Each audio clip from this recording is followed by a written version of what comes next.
Aura par procuration, c'est une exposition qui s'intéresse à la création d'aura et de valeurs symboliques autour des objets. Toutes les techniques, les dispositifs qui permettent de créer une sorte de magnétisme ou de halo autour d'une œuvre ou d'un objet.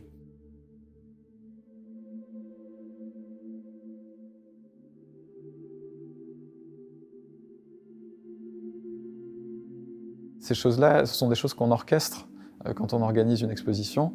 Et ce sont par exemple des techniques matérielles comme les socles, les piédestaux, tous les exergues, la lumière, les étagères.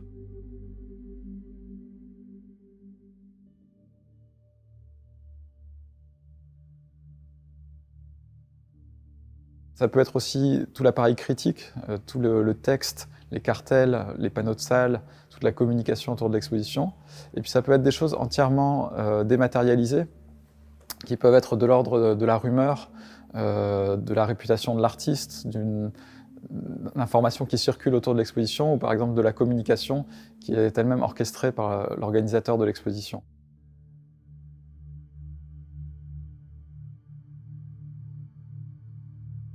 Alors pour mettre en évidence tous ces procédés, on a rassemblé dans l'exposition un certain nombre d'œuvres, euh, dont certaines pièces des collections.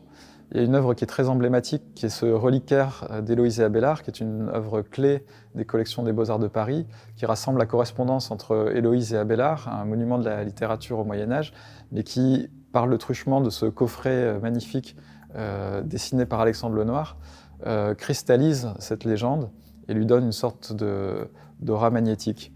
Il y a par ailleurs des œuvres des professeurs, Anne-Véronika Janssen et Bojan Sarkiewicz, et puis un certain nombre d'œuvres des étudiants qui, chacune à leur manière, mettent en jeu certains de ces mécanismes.